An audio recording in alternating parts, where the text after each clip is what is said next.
Antigo sonho do torcedor do Palmeiras, Tati Castellanos, abriu o jogo e contou tudo a respeito das negociações que marcaram seu início de temporada. No vídeo de hoje do canal do Nicola, repercuto essas declarações e falo também sobre o Corinthians. Que história é essa de que o Timão começa a analisar a possibilidade de se transformar numa SAF?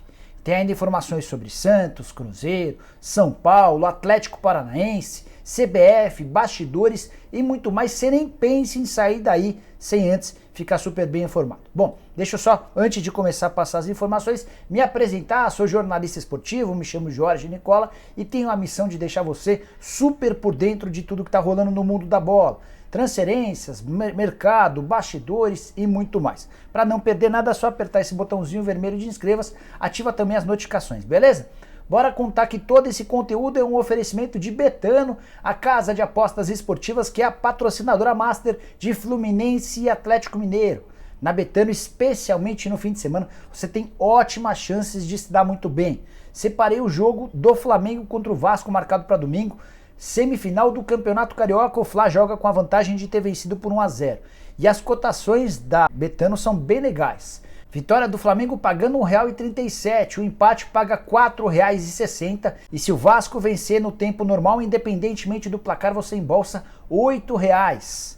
Outras opções para esse jogo: mais de 2,5 gols, ou seja, a partir de 3 gols, independentemente de quem marcar, você fatura R$ 1,82. Se ambos os times marcarem gol, você ganha R$ 2,15, tudo para cada real apostado. Sempre lembrando que na Betano você pode fazer um depósito e ter 100% de bônus no valor do seu depósito até R$ 300. Para não ficar fora dessa, pegue agora mesmo o link que eu deixei no comentário fixo, beleza?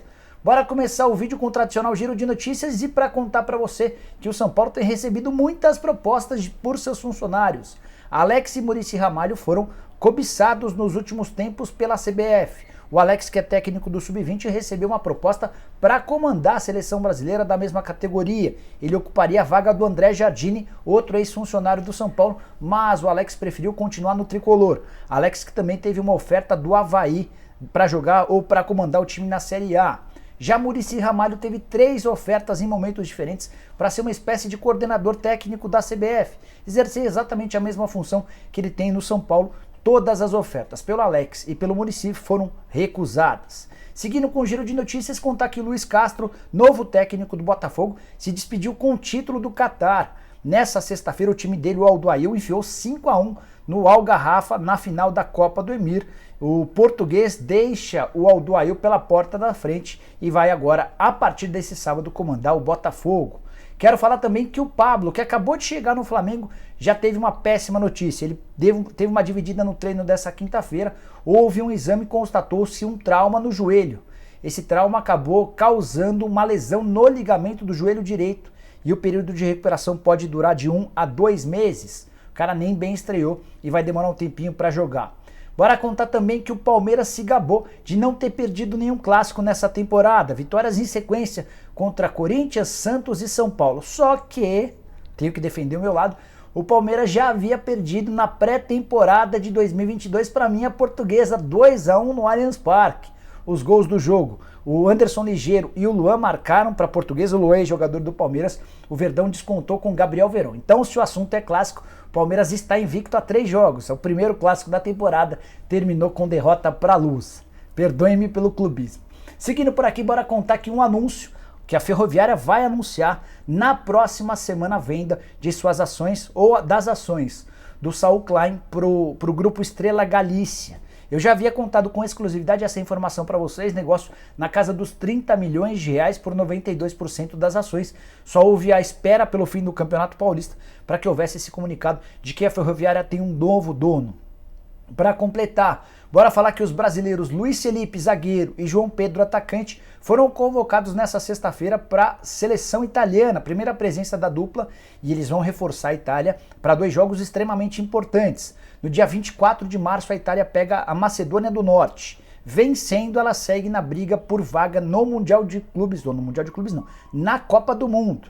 E aí o confronto seguinte é contra Portugal ou Turquia, jogos únicos. Venceu, continua, perdeu, tá fora. Quem vencer 2 confrontos estará na Copa do Mundo do Catar, marcada para novembro. Bora fechar o giro de notícias contando que Edinaldo Rodrigues será anunciado como novo velho presidente da CBF. Ele já é o presidente interino e é o único candidato à eleição da CBF. Houve um grande acordo que contou também com a participação dos clubes. Em troca desse apoio, os clubes tiveram a garantia de que a CBF vai prestigiar e aprovar a criação da Liga de Clubes dentro de algum tempo. Bora agora começar sim com as notícias, e a primeira informação é sobre o Cruzeiro muito perto de anunciar seu novo centroavante, mais um, Rafael Silva, 29 anos de idade. Você não deve conhecer esse jogador, ele foi formado na base do Corinthians, ainda na base se mudou para o Curitiba e desde muito cedo jogou no exterior. Esteve no Lugano da Suíça, 29 jogos, 13 gols. Depois no Albirex Niigata e no Royal Reds, ambos do Japão. No primeiro ele marcou 26 gols, no segundo 21 gols.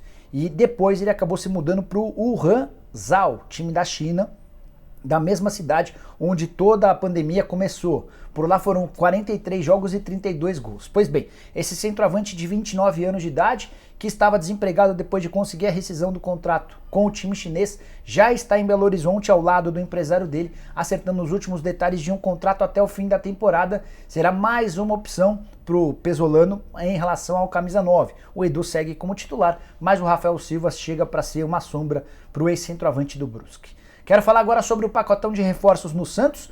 Peixe tem conseguido movimentar a imprensa com muitas especulações, talvez para tirar o foco da situação mais uma vez desesperadora. Pelo segundo ano seguido, o Santos chega à última rodada do Campeonato Paulista bastante ameaçado.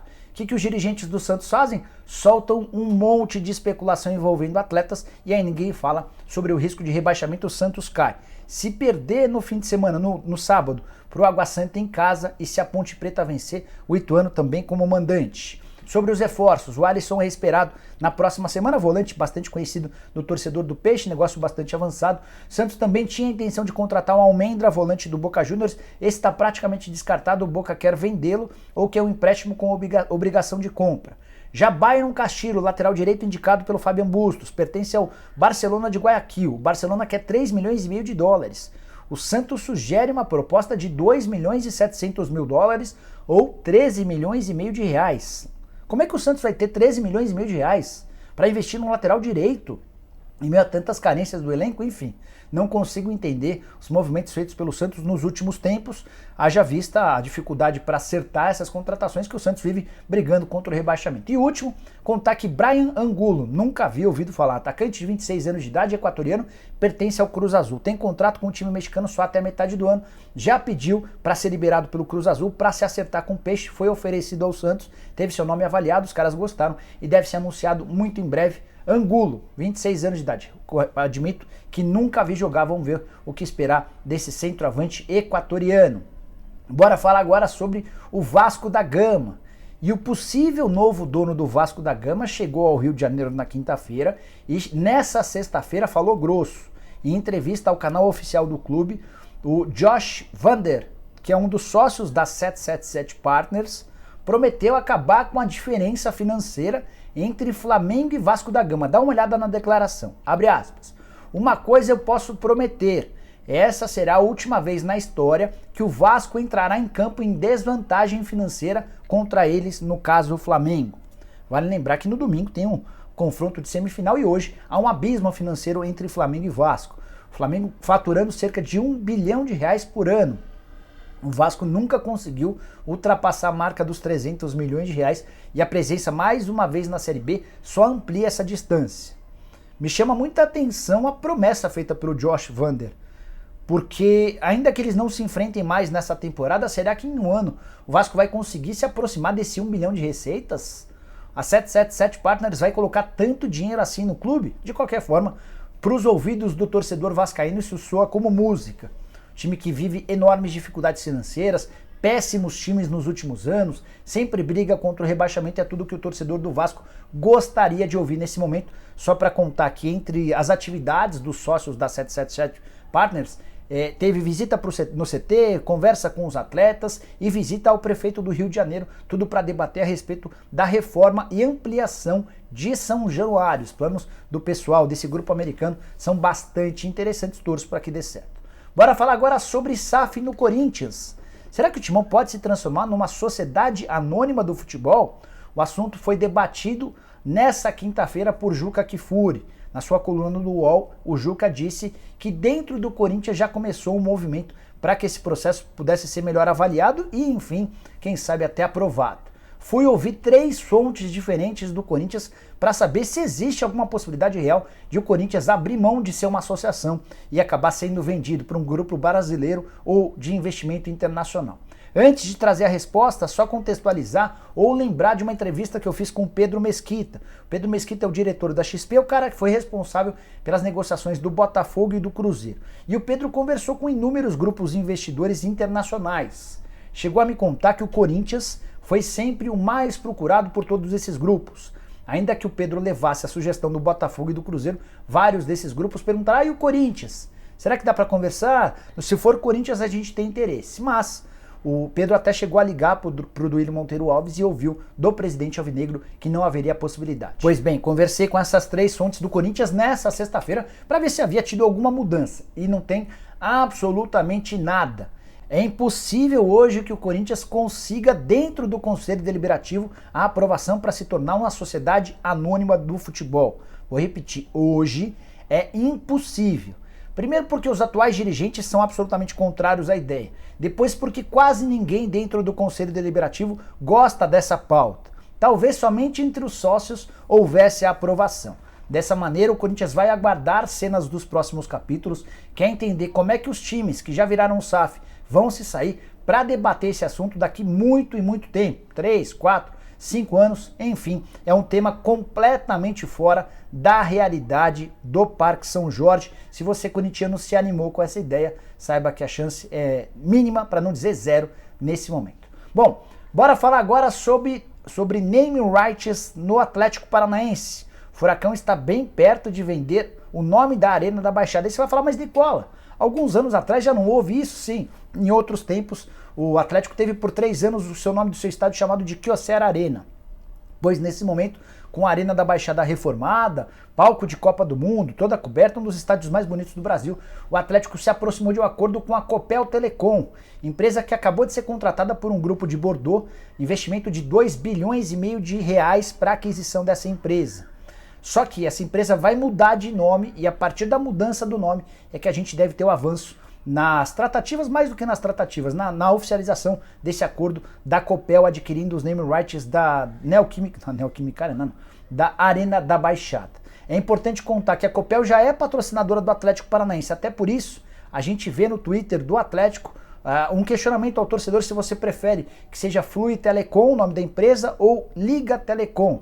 Nos próximos dias a gente vai ter uma definição a respeito do novo nome da empresa e a partir daí a mudança do nome da Arena da Baixada, o Atlético Paranaense mais uma vez inovando e conseguindo receitas onde pouca gente pode esperar. Quero fechar o vídeo para falar sobre Tati Castelhanos, assunto velho, antigo, mas super importante no Palmeiras. O Tati foi durante semanas o principal alvo alviverde, não só dos dirigentes, como da comissão técnica, como também de torcedores. E o argentino que pertence ao New York City quebrou o silêncio e deu uma entrevista bem importante à TIC Sports, TV da Argentina. Falou sobre absolutamente tudo e deixou bem claro que o grande sonho dele nessa janela de transferências era ter se mudado pro River Plate. A frase dele é a seguinte, abre aspas: a verdade é que estive muito perto do River, mas acabou que não houve acerto entre os clubes. O River se comportou muito bem comigo e meus empresários. Nesse sentido, tenho que tirar o chapéu, pois foram muito profissionais. A possibilidade era muito grande, fecha aspas. Depois ele chegou a dizer que via River Plate ele tinha a convicção de que poderia chegar à seleção argentina. E falou ainda sobre o interesse de outros times. Dá uma olhada na frase, abre aspas. Quando surgiu a possibilidade de ir para o River, havia outros clubes atrás de mim, mas meu desejo era o River. Queria ir, mas não chegaram a acordo e isso não depende apenas de mim, fecha aspas. Então, Tati está deixando bem claro que o Palmeiras nunca foi a prioridade dele. Ele sempre teve o desejo de jogar no River Plate, clube do seu país, onde ele imagina que estaria mais perto da seleção. O Palmeiras chegou a oferecer 12 milhões de dólares, como eu contei para vocês, desde o princípio das tratativas. A primeira oferta de 8 milhões de dólares, a segunda recusada de 12 milhões de dólares. Houve a pedida do New York City de 20 milhões de dólares e o Palmeiras entendeu que era um valor completamente fora da realidade.